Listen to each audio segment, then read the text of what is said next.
Hello friends, कैसे हैं आप लोग। आप लोग की प्रैक्टिस चल रही होगी। मैं पुरुषोत्तम कुमार और आप देख रहे हैं पीके मैथ्स क्लास पर। सेंट्रल रेलवे जीडीसी के एग्ज़ाम के नोटिफिकेशन तो अभी तक आया नहीं है, लेकिन उससे पहले आप मैथ्स की प्रैक्टिस कर लें और आप मैथ्स में अच्छे नंबर ला सकें। ये सेट नंबर 3 का वीडियो होगा। आप एक और दूसरा वीडियो का प्रैक्टिस कर लिए होंगे।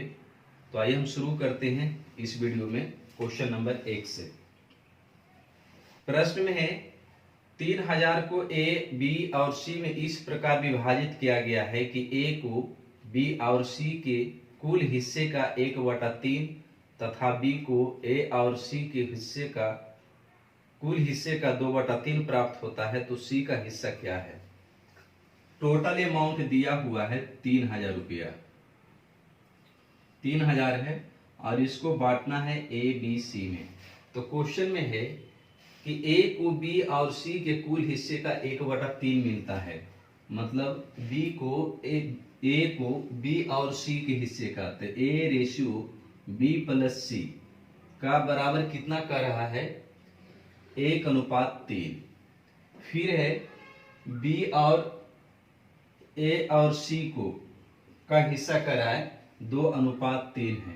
तो यहाँ एक चीज ध्यान देंगे कि यहाँ पर तीनों ए बी सी और यहाँ भी ए बी सी, इसका मतलब जो भी धन होगा यहाँ पर बराबर होगा धन, चाहे किसी भी अनुपात में उसको बांटे, लेकिन कुल धन दोनों में स्थिति में समान होगा।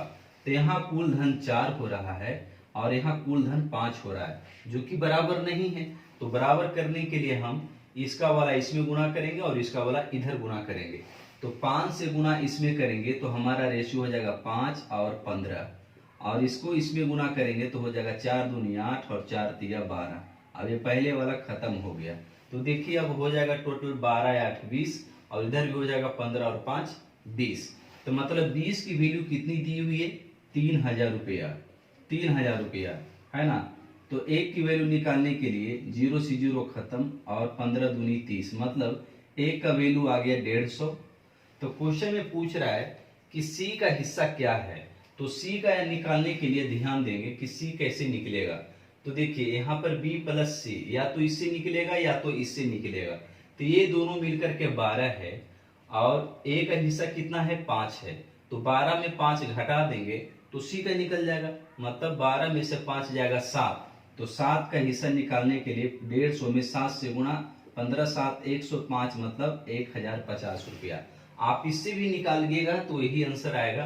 बी का हिस्सा कितना है, 8, और दोनों मिलकर के 15 है। तो 15 में 8 घटाएंगे तो 7, मतलब दोनों ही स्थिति में आप किसी भी तरह से करें, क्योंकि सी का हिस्सा निकालना है और सी जिसके साथ में जुड़ा हुआ है उसको हमें माइनस करना होगा। तो आप ये क्वेश्चन को समझ गए होंगे, ऑप्शन डी सही है। नेक्स्ट क्वेश्चन देखेंगे हम 2 नंबर। 2 में है ए और बी के मासिक आय 8:5 के अनुपात में है, जबकि उनका मासिक व्यय का 5:3 के अनुपात में है। यदि उन्होंने क्रमशः 12,000 रुपये तथा 10,000 रुपये बचत करते हों तो उनकी मासिक आय में क्या अंतर है। इस क्वेश्चन को हम पहले 1 नंबर की वीडियो में किए हुए हैं, वहां दो तरीका आपको बताया था। फिर ये वहां तरीका था कि बचत जो है बराबर हुए, और यहाँ पर बचत अलग अलग दिया हुआ है। फिर भी मैं उस तरीके से आपको क्रॉस प्रोडक्ट के नियम उसमें बताए थे। तो देखिए ए और बी की बात है, तो ए और बी आय का अनुपात दिया हुआ 8:5। 8:5 ये आय है, और व्यय का अनुपात जो खर्च है, एक्सपेंडिचर है, उसका दिया हुआ है 5:3।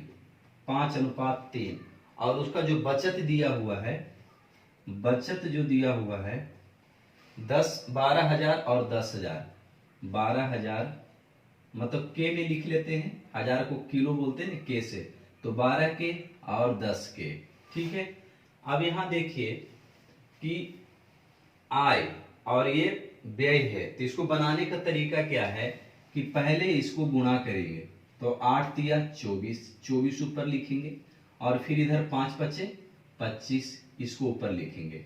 फिर ये नीचे वाले से गुणा करिए तो 5 दहे की कितना हो जाएगा, 50 के, और इसको गुणा करेंगे तो 12 तिया 36 के। इसका डिफरेंस कितना आएगा तो 14 के, और ऊपर का डिफरेंस कितना आएगा केवल 1, है ना, केवल 1। मतलब 1 की जो वैल्यू है 14 के बराबर हो रहा है। किसके बराबर? 14 के बराबर। तो कह रहा है कि उनके मासिक आय में क्या अंतर है। तो 14 और इधर 8 में से 5 गया 3, मतलब 14 तिया 42,000। एक की वैल्यू 14 के बराबर है, तो आय में अंतर पूछ रहा। अगर आय पूछता दोनों का तो 8 से गुणा कर लेते और 5 से गुणा कर लेते, लेकिन क्वेश्चन में पूछा है दोनों का आय में क्या अंतर है। तो 8 और 5 में कितना का अंतर है? 3 का अंतर। तो 3 का वैल्यू कितना हो जाएगा? 14 गुणा 3 के, मतलब 14 तिया 42 के, और के हम 1000 मान लिए थे, मतलब हमारा आंसर हो जाएगा 42,000 रुपया। और आपको ऑप्शन ए सही है। नेक्स्ट क्वेश्चन देखेंगे 3 नंबर। किसी धन राशि पर 10% वार्षिक दर से 2 वर्ष का साधारण ब्याज 8100 रुपये है। ब्याज की गणना वार्षिक चक्रवृद्धि आधार पर करते हुए समान राशि पर समान अवधि के लिए 15% की दर से चक्रवृद्धि ब्याज क्या होगा। देखिए इसमें दो कि पहले साधारण ब्याज है और फिर बाद में चक्रवृद्धि ब्याज निकालने के लिए पूछा है।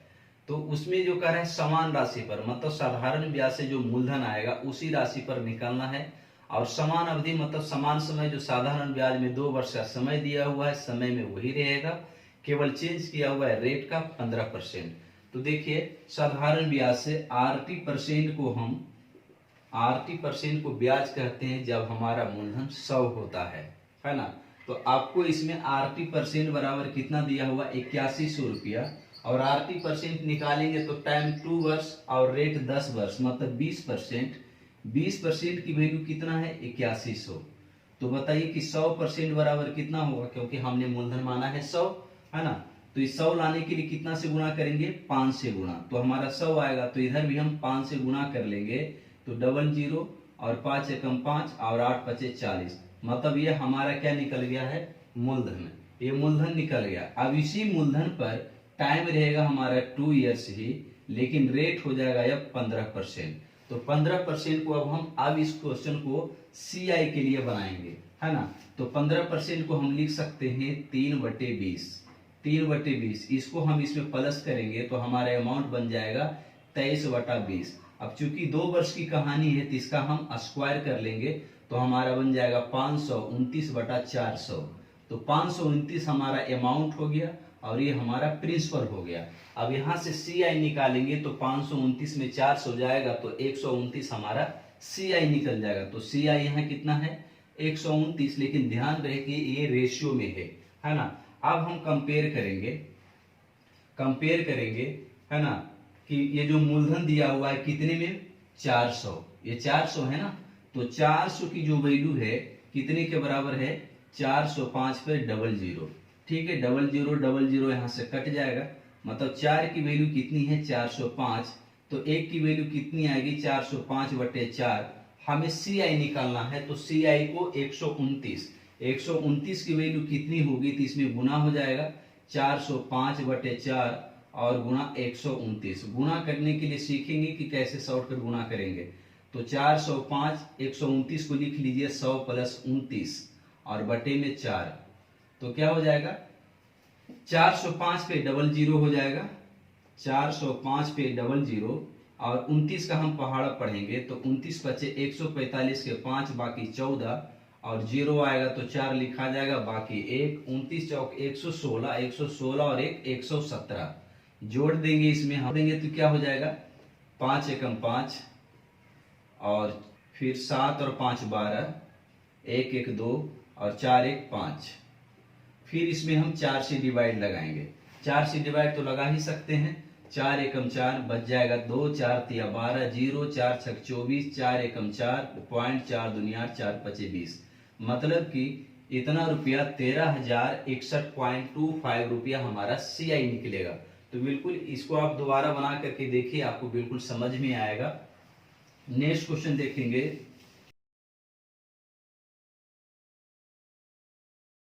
4 नंबर। कोई धनराशि चक्रवृद्धि ब्याज से पहले वर्ष के अंत में 650 रुपये और दूसरे वर्ष के अंत में 676 रुपये हो जाता है, तो वह धनराशि क्या है? आपको प्रिंसिपल पूछ रहा है। मतलब कि मान लीजिए कि प्रिंसिपल अगर कुछ पी है शुरुआत में, तो पहले वर्ष में जो होता है, फर्स्ट ईयर में जो होता है, कितना बनता है 650 रुपया। और सेकेंड वर्ष में जो बनता है वो कितना बनता है 676 रुपया, है ना, 676 रुपया।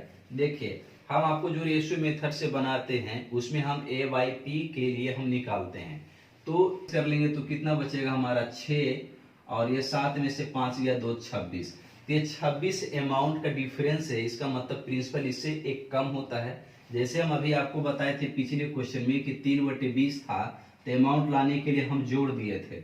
मतलब ये जो 26 आया है ये किस में जुट के आया है, 25 में जुट के आया है ना। किस में जुट के आया है, तो 25 में जुट के आया है 26।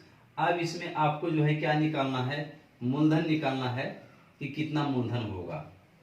तो 25 हमारा प्रिंसिपल हो जाएगा और 26 अमाउंट हो जाएगा।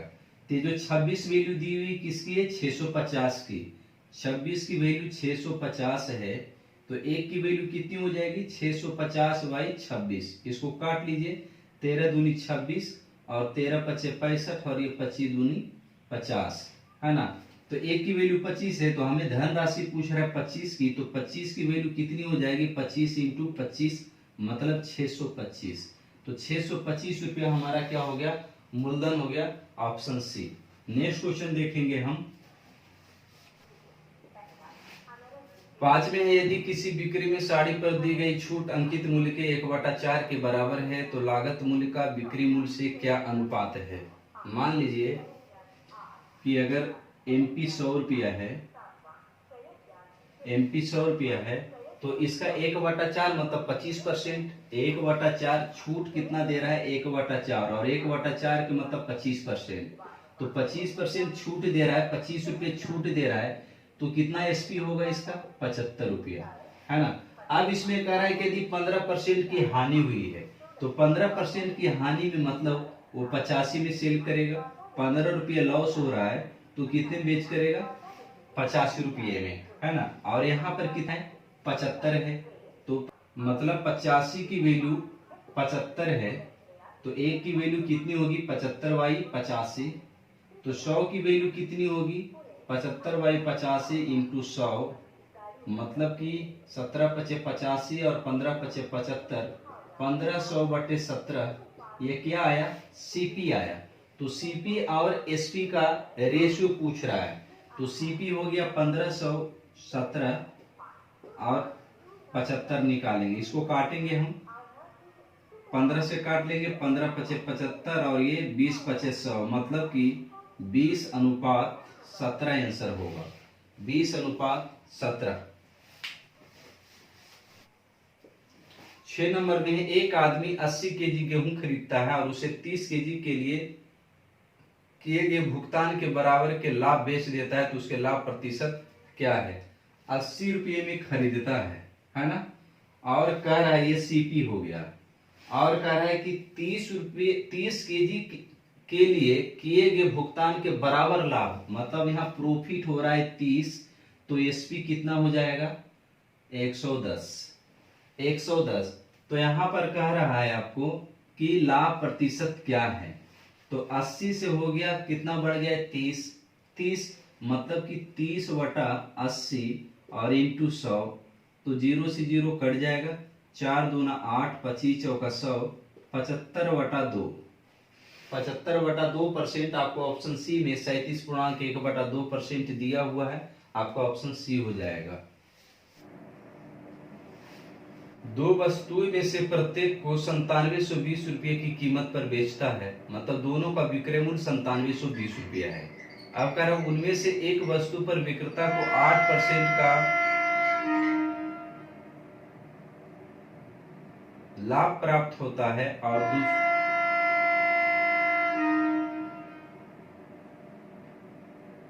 8% का लाभ प्राप्त होता है और दूसरी वस्तु पर 10% की हानि प्राप्त होती है।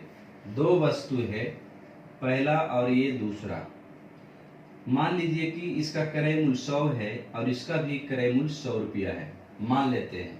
अब पहले प्रकार है कि 8% का लाभ, मतलब 8 रुपया लाभ, और दूसरे पर 10% की हानि मतलब 10 रुपया हानि, है ना।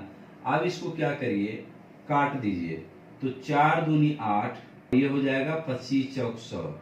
यहाँ से 0 0 कट जाएगा मतलब, और ये लॉस है, माइनस में मतलब लॉस, प्लस में मतलब प्रॉफिट। तो यहाँ बताइए सीपी हमने 100 लिया था और यहाँ प्रॉफिट और लॉस दोनों लिख रहे हम साथ में मिला के। तो 25 और 2 कितना हो जाएगा 27, और यहाँ 10 में से 1 जाएगा 9, है ना। अब यहाँ पर क्वेश्चन में था कि प्रत्येक को बराबर मूल्य में बेचता है 9720। तो यहाँ भी हमें विक्रय मूल्य बराबर लाना होगा, और बराबर लाने के लिए इसमें हम 3 से गुणा कर देंगे। तो जब इधर 3 से गुणा करेंगे तो इधर भी 3 से गुणा और इसमें भी 3 से गुणा हो जाएगा। अब हमारा विक्रय मूल्य 27 और 27 बराबर हो गया, और ये प्रत्येक विक्रय मूल्य 9720 था, तो ये 27 का वैल्यू कितना हो गया 9720। इसको काट लेंगे हम, 27 या 81, और 27 या 81 हो जाएगा 16, और 27 छक 162, और ये 0 मतलब 1 की वैल्यू कितनी आ गई 360। तब क्वेश्चन में कह रहा है कि कुल मिलाकर ओवरऑल में पूछ रहा है कि कितना लाभ और हानि हुआ। तो देखिए आप यहां से भी डायरेक्ट निकाल लेते हैं कि 2 लाभ हो रहा था और यहाँ 3 हानि हो गया। इसका मतलब 2 - 3 बराबर -1 मतलब हानि होगा। अन्यथा आप यहाँ से भी निकाल लीजिए, 25 और 10 या 30, 30 और 25 कितना हो गया 55, और यहाँ 27 + 27 कितना हो गया 54। मतलब कुल क्रय मूल्य 55 था और कुल विक्रय मूल्य 54, तो कितना का डिफरेंस हो रहा है मतलब हानि हो रहा है, 1 रुपये की हानि हो रहा है। तो यही आपको पूछ रहा है हानि कितना होगा। तो 1 की वैल्यू तो 360, मतलब 360 रुपया ओवरऑल क्या होगा हानि होगा। नेक्स्ट क्वेश्चन, मोहन के परिवार के खर्च तथा बचत का अनुपात 5:3 है। खर्च और बचत का अनुपात 5:3 है, तो इसका आय कितना हो जाएगा, आय 8 हो जाएगा। आगे क्वेश्चन में कहता है कि लेकिन उसके खर्चे 60% बढ़ जाते हैं। 60% बढ़ जाने का मतलब है इसका 160% निकालेंगे तो दशम परसेंटेज के लिए 2 0 1 0 कट जाएगा, 16 25 80 से 1 0 मतलब 8 हो जाएगा। उसके बाद कहता है कि आय में 25% बढ़ जाती है, तो इसका 125% निकाल लेंगे। तो 125 1000 मतलब 10 हो जाएगा, 10 हो जाएगा। और अब यहाँ खर्च 8 था, आय 10 हो रहा है, इसका मतलब कि इसका बचत कितना हो रहा है, बचत 2 हो रहा है। तो कह रहा है इस प्रकार बचत में 35 रुपया की कमी हुई। तो यहाँ देखिए कि कितनी की कमी हुई है, 3 से 2 हुआ तो 1 की कमी हुई है, मतलब 1 की वैल्यू दिया हुआ है 3500। तो कह रहा है मोहन के परिवार की बढ़ी हुई आय क्या है। तो बढ़ी हुई आय, ये नहीं पूछ रहा है कि कितना वृद्धि हुआ, बढ़ी हुई आय के मतलब अंतिम में कितना हो गया था। तो यहाँ 10 हो गया था, तो 10 की वैल्यू कितना हो जाएगा 3500 पे 10 के मतलब 1 0 बढ़ जाएगा, मतलब 35,000 रुपया। तो मतलब उसकी आय कितनी बढ़ोतरी है लास्ट में, तो 35,000 रुपया है। आपका ऑप्शन ए सही है। नेक्स्ट क्वेश्चन देखेंगे हम, 50 छात्रों की एक कक्षा में औसतन 70% अंक प्राप्त किए। प्रथम 25 छात्रों ने औसतन 60% अंक प्राप्त किए और 24 छात्रों ने औसतन 80% अंक प्राप्त किए। तो बताएं कि अंतिम छात्र ने कितने अंक प्राप्त किए। टोटल 50 छात्र हैं और 50 छात्र का औसत है 70%। उसके बाद प्रथम 25 छात्र का औसत कितना है 60%, और 24 छात्र का कितना है, तो है इसका 80%। तो कह रहा है एक छात्र का कितना औसत होगा, क्योंकि 25 और 24 49, टोटल 50, इसका मतलब एक छात्र की बात करेगा। तो अब यहाँ देखेंगे, हम मान रहे हैं 70 से बना रहे हैं, 70 से ये 70 से कम जा रहा है तो औसत बढ़ेगा, मतलब कि 70 से कितना कम जा रहा है तो 10 कम जा रहा है, और 10 से 25 गुना करेंगे मतलब कितना हो जाएगा 250। अब यहाँ से देखिए 70 से 80 ज्यादा जा रहा है तो औसत कम जाएगा, तो माइनस 70 से 10 80 10, और 10 गुना 24 करेंगे तो 240, और 1 का निकालना है तो 1 से भाग दे देंगे। तो 70 प्लस 250 में 240 जाएगा तो कितना बच जाएगा केवल 10, मतलब 80% हमारा आंसर हो जाएगा, और 80% आपको ऑप्शन सी सही है।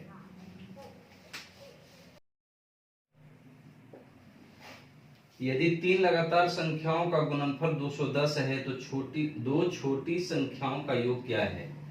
तीन लगातार संख्या है, मान लीजिए कि तीन लगातार संख्या XYZ है और इसका गुणनफल कह रहा है 210 है। तो 210 को हम पहले लिख सकते हैं 21 गुना 10, और 21 को 7 गुना 3 और 10 को लिख सकते हैं 2 गुना 5। अब इसको हम किस तरह से लिखें कि लगातार संख्या बन जाए। तो अगर इसको हम गुना कर दें 6, तो देखिए 5, 6 और 7 बन गया। तो कह रहे दो छोटी संख्या, तो दो छोटी संख्या क्या है 5 और 6, और 5 और 6 को जोड़ेंगे तो क्या बन जाएगा 11, और 11 आपको 4 ऑप्शन सही है। तो नंबर 11 देखिए x प्लस 1y बराबर दिया हुआ है 4√3। तो पूछ रहा है x² प्लस 1y बराबर क्या होगा। तो ये तो डायरेक्ट ट्रिक से है ना, लेकिन अगर आप इसको बेसिक से समझते हैं तो पहले समझ लीजिए।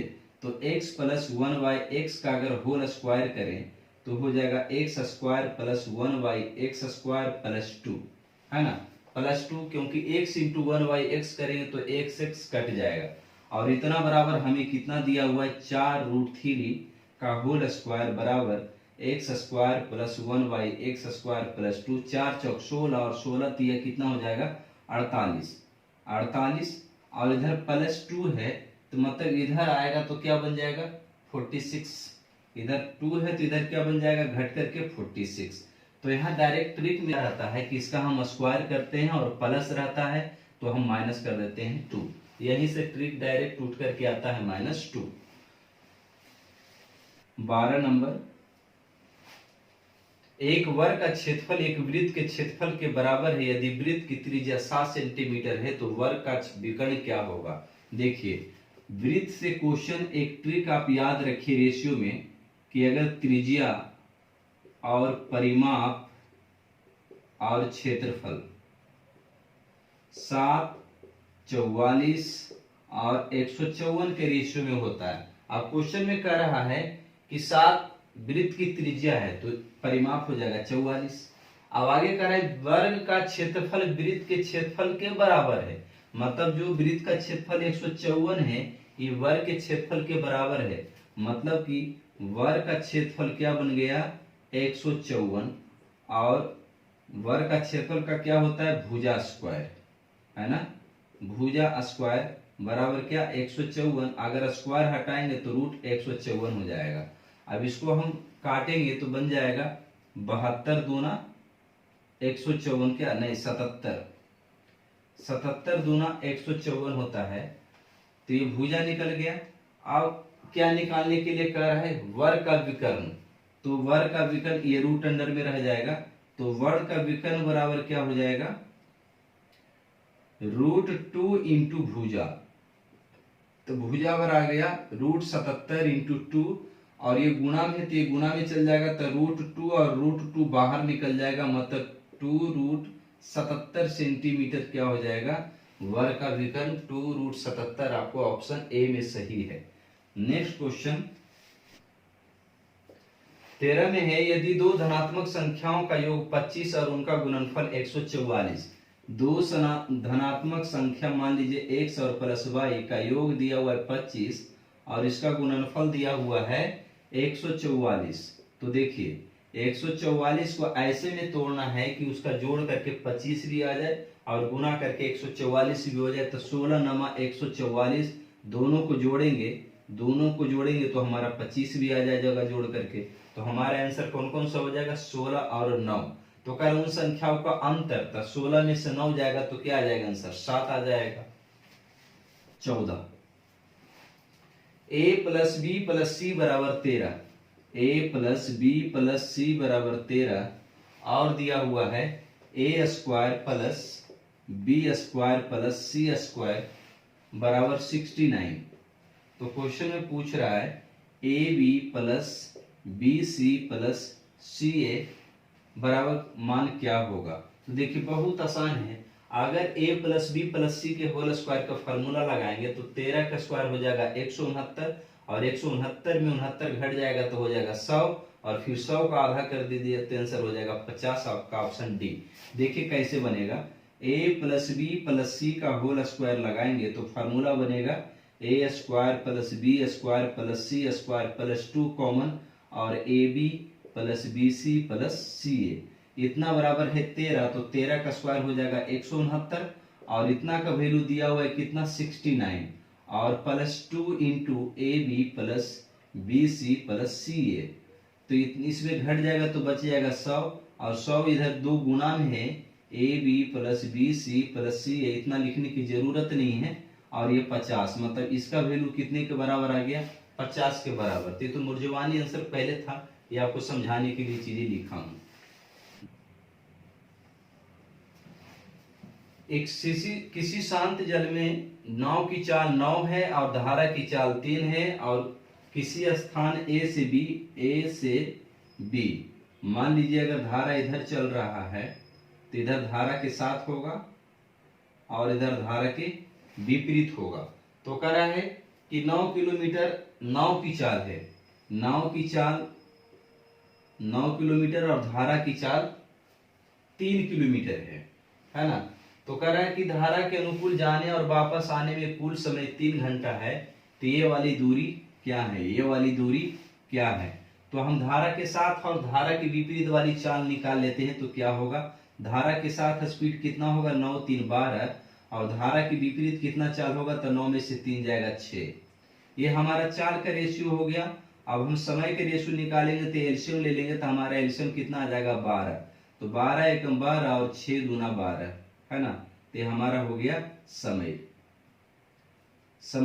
अब यहाँ क्या है क्वेश्चन में कि जाने और आने में कुल समय 3 घंटा लगता है, तो यहाँ देखिए कितना अनुपात में लग रहा है 2 और 1, ये है 1 जाने में और ये है 3 हो गया और हमारा एलसीएम जो आता है वही कुल दूरी होता है।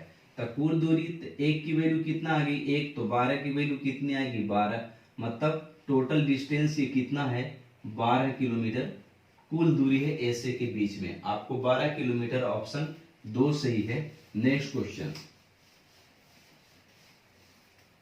16 नंबर,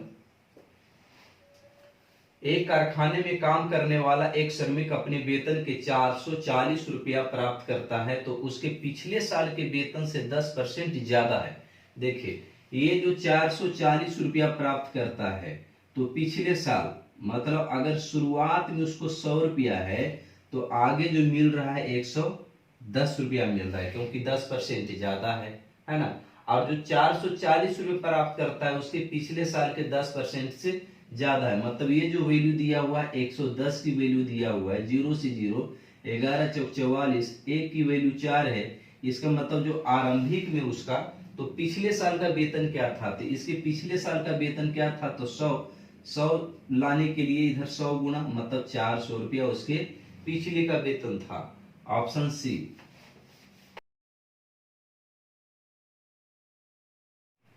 17 नंबर देखेंगे, ए बी सी ने क्रमशः 13,750, 16,250 और 18,750 का निवेश करके एक व्यवसाय शुरू करता है। तो ए बी सी इसमें कितना है 13,750 और 16,250 और सी में है 18,750।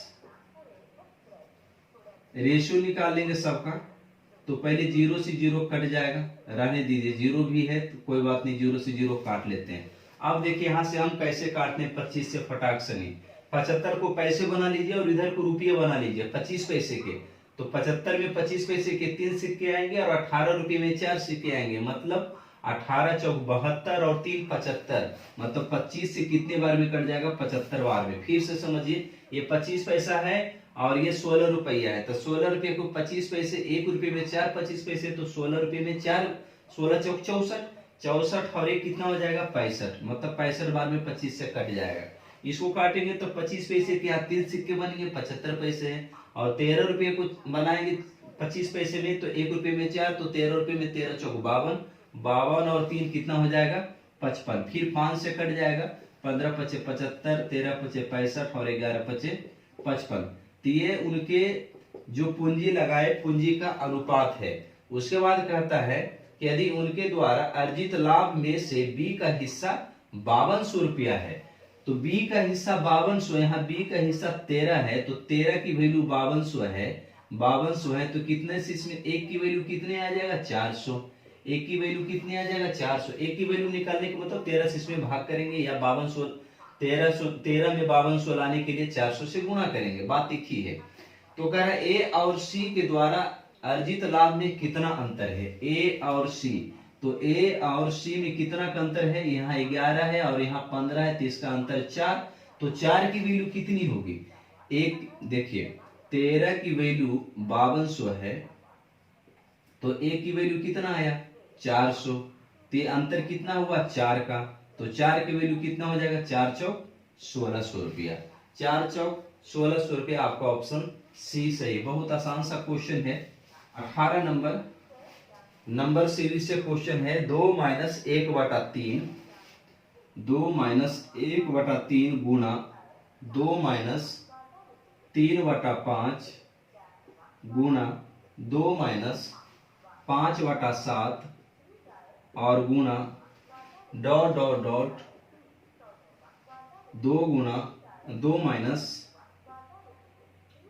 997/999। देखिए बहुत आसान क्वेश्चन है, थोड़ा सा ध्यान दीजिए। 3 दूना 6, 6 में से 1 गया 5, 5/3, यहाँ करेंगे 5 दूनी 10, 10 में से 3 गया 7, 7/5। अब आपको आगे समझ में आ जाएगा। तो 7 दूनी 14, 14 में से 5 गया 9/7। अब आप क्या देख रहे हैं कि जो ऊपर वाला वैल्यू है ये कटते जा रहा है, तो ये वाला भी नीचे कट जाएगा। तो इसको अगर लिखेंगे 999 दूनी कितना हो जाएगा, 9 दूना 18, 9 दूनी 18, 9 दूनी 18 19, 9 दूनी 18 19, 1998, और इसमें 1997 घटा देंगे तो 1001 आएगा, मतलब 1001 और बटे 999। तो ध्यान दीजिए, इधर का ऊपर और इधर का नीचे, इधर का ऊपर इधर का नीचे, इधर का ऊपर इधर का नीचे, फिर इधर का ऊपर और इधर का नीचे कट जाएगा, मतलब हमारा सिर्फ क्या बच जाएगा 1/3 इधर बच रहा है और इधर हमारा 1000 बच रहा है। तो हमारा आंसर कितना बन जाएगा 1001/3, कितना बन जाएगा 1001/3। अब बोलेंगे यहाँ तो प्लस माइनस आया नहीं, क्योंकि ये क्वेश्चन किस में है, गुणा में है ना, ये गुणा में है, इसलिए ये ऊपर रहेगा और ये वाला नीचे, सीधा आंसर आ जाएगा, ऑप्शन सी सही है। नेक्स्ट क्वेश्चन देखेंगे 19 नंबर में है, ए एक काम के 2/3 भाग को 8 दिनों में तथा बी उस काम के 3/5 भाग को 6 दिन में करता है, तो ए और दोनों मिलकर के कितने दिन में काम करता है। बहुत आसान क्वेश्चन है। 2/3 काम कितने दिन में, 8 दिन में, और बी उसी काम को 3/5 भाग 6 दिन में करता है। तो इधर काट लीजिए, 2 चौक 4, इसको काट लिए, 3 दूना 6, गुना करके जो आएगा दिन बन जाएगा, 4 तिया 12 दिन हो जाएगा, 5 दूना 10 दिन, मतलब ए किया 12 दिन में और बी किया 10 दिन में, एलसीएम हो जाएगा 60, तो 12 पचे 60 और 10 छक 60। तो कह रहा है दोनों मिलकर कितने दिन में काम करेंगे, तो टोटल हमारा 60 काम कितने दिन में, 11 दिन में, तो एक दिन में कितना हो जाएगा, तो 60/11, 60/11 मतलब 11 5 55, 5/11, 5 सही, 5/11 दिन में आपको ऑप्शन 2 सही है। 20 नंबर देखेंगे, एक ट्रेन 1 किलोमीटर के लिए 120 किलोमीटर घंटा की गति से चलती है और अगले 1 किलोमीटर के लिए 40 के स्पीड से चलती है, तो ट्रेन की औसत चाल क्या है। ये तो बहुत आसान क्वेश्चन है, सीधा लगा दीजिए 2xy/x + y, क्योंकि समान दूरी चल रहा है, तो ऐसे में औसत तो यही बन जाएगा, है ना। तो 2 गुना लगाएंगे 120 गुना 40/120 + 40 160, 0 से 0 खत्म, 4 चौक 16, 4 30 चौक 20 और 30 दूना 60, यही हमारा आंसर हो जाएगा 60। 21 नंबर क्वेश्चन में है कि त्रिभुज एबीसी में जो बी पर समकोण है, बी पर समकोण है, मतलब एक त्रिभुज बनाएंगे और यहाँ पर समकोण डालेंगे, तो किधर भी ए दे सकते हैं और किधर भी सी दे सकते हैं।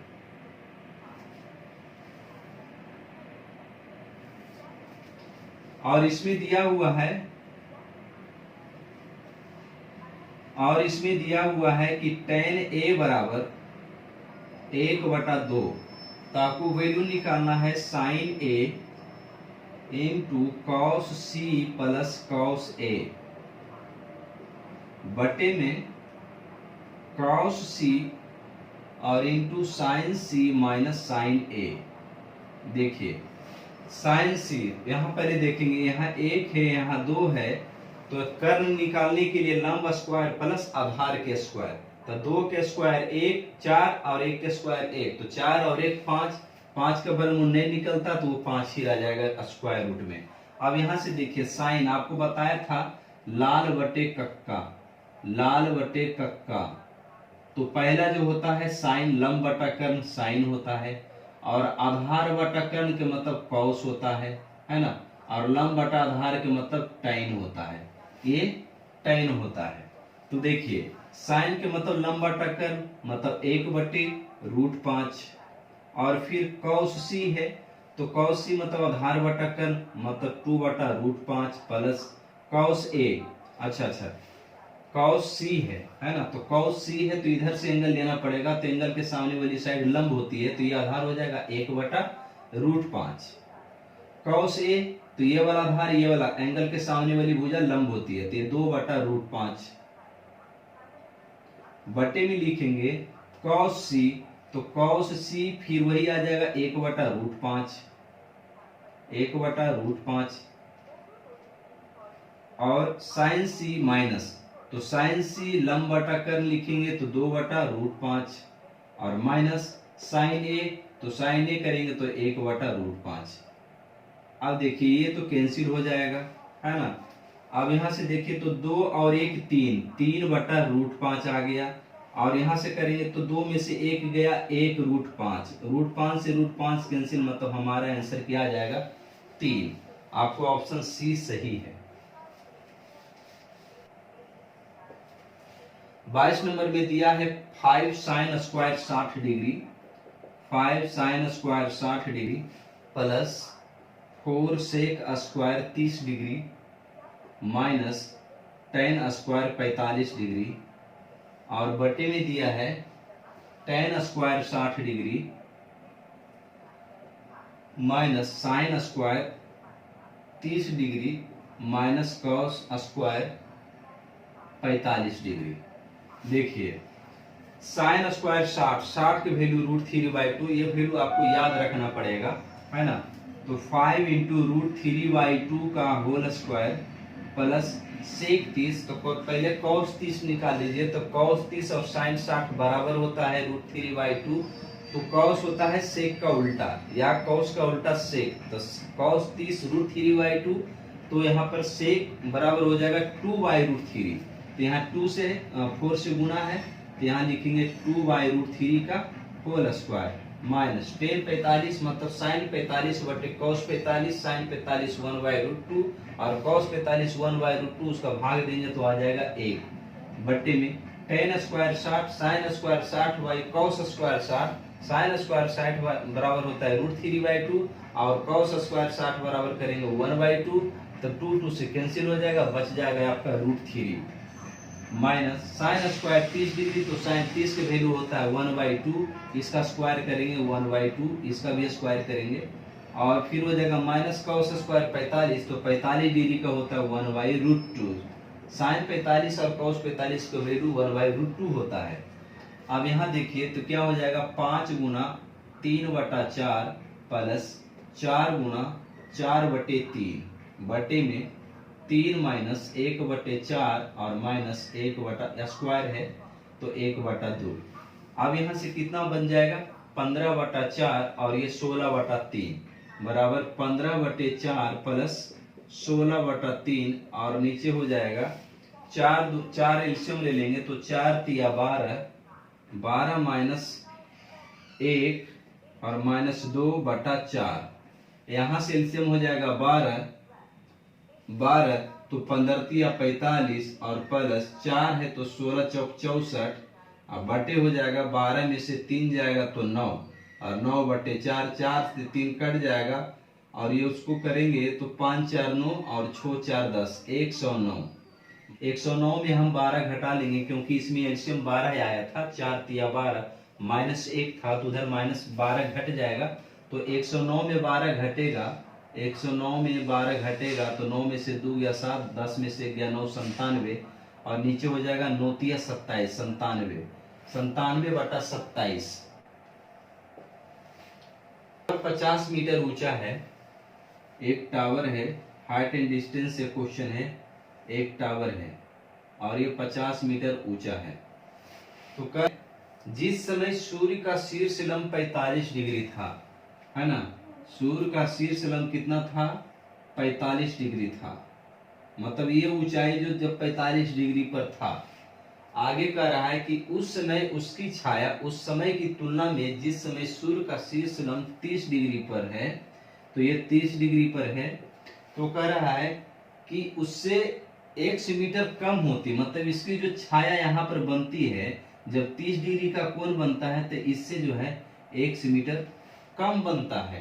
तब कह रहा है कि 1 मीटर कम बनती है तो x का मान मीटर में निकालिए। देखिए रेशियो से बनाएंगे, 45 के लिए तो 1 और 1 होता है रेशियो में, है ना, लेकिन 30 डिग्री के लिए रेशियो में 1 होगा तो 30 डिग्री तो इस पूरे में, 45 तो केवल यहाँ से यहाँ तक की बात था, लेकिन 30 डिग्री तो यहाँ से यहाँ तक पूरे में आएगा, 30 डिग्री पूरे में आएगा और ये √3 अनुपात में होता है और ये अनुपात में होता है 2। तब यहाँ देखिए अनुपात 1 का वैल्यू 50 दिया हुआ है, अनुपात 1 का वैल्यू कितना है 50। अब ध्यान देंगे कि इतना x है और पूरा √3 है तो ये वाला वैल्यू कितना हो जाएगा, √3 - x, कितना हो जाएगा, √3 - x। या फिर आप ऐसे भी निकाल लीजिए कि 1 का वैल्यू 50 है तो √3 का वैल्यू कितना हो जाएगा, √3 का वैल्यू कितना हो जाएगा, 50√3 गुना हो जाएगा। तो ये वाला भी वैल्यू तो 50 ही है, ये वाला भी वैल्यू 50 है और पूरा निकल गया 50√3, तो ये वाला कितना निकल जाएगा, तब 50√3 में से 50 माइनस हो जाएगा, मतलब 50√3 - 50, ये वाला भाग 50 है और ये पूरा 50√3, तो इतना निकलना है तो पूरा में से 50 को हम माइनस कर देंगे। अब इसमें से 50 आप कॉमन ले लेंगे तो आपको बन जाएगा √3 - 1, तो 50√3 - 1 आपका ऑप्शन सही है। नेक्स्ट क्वेश्चन देखेंगे, ज्योमेट्री से क्वेश्चन है, ये एक स्पर्श रेखा है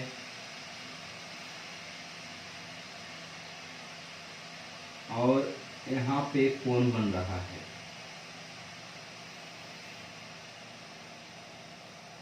ये वाला भाग x y z और ये 40 डिग्री और ये वाला है 46 डिग्री, ये वाला एंगल 46 डिग्री और ये जो है 42 डिग्री यहाँ से यहाँ है। एंगल इधर 46 है और ये एंगल 40 है। इसका नाम दिया है PQ और MRN। देखिए अब यहां से कैसे बनेगा, आप 10th क्लास में पढ़े होंगे कि आंतरिक कोण है ना, तो जो ये 40 डिग्री है एकांतर आंतरिक कोण, तो ये जो 40 डिग्री है ये 40 डिग्री के बराबर हो जाएगा। उसी प्रकार जब ये 46 डिग्री है तो ये भी आंतरिक एकांतर कोण 46 डिग्री के बराबर हो जाएगा। अब बच गया हमें जेड का वैल्यू निकालने के लिए, तो जानते हैं कि किसी भी त्रिभुज के लिए तीनों कोण का मान 180 डिग्री होता है, तो 40 प्लस जेड प्लस 46 बराबर 180 डिग्री, ये जेड है, तो 40 और 46 कितना हो जाएगा 86 डिग्री, तो 180 में 86 माइनस कर लेंगे, 10 में से 6 गया 4, 17 में से 8 गया 9, मतलब x का वैल्यू 40 डिग्री आ गया, y का वैल्यू 46 डिग्री आ गया और z का वैल्यू कितना आ गया 94 डिग्री आ गया। आपका ऑप्शन ए में है 40, 46 और 94, ए ऑप्शन में है, तो यही ऑप्शन सही है। नेक्स्ट क्वेश्चन देखेंगे, एक किसी वृत्त की परिधि तथा व्यास का अंतर 150 मीटर है, तो वृत्त की त्रिज्या क्या है? देखिए आपको बताया था 7, 44 और 154, है ना।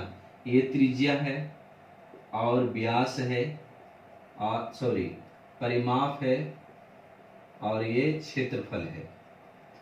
अब क्वेश्चन में कह रहा है किसी वृत्त की परिधि और व्यास, तो व्यास का मतलब क्या होता है? उसका डबल। व्यास त्रिज्या का दुगुना होता है, तो व्यास कितना हो जाएगा? 14, है ना। और परिमाप में तो वही रह जाएगा 44। इसका अंतर तो 14 और 44 का अंतर कितना होगा? 30। और 30 का जो वैल्यू है 150 के बराबर दिया हुआ है, तो 1 की वैल्यू कितना आ गया? 5 के बराबर आ गया।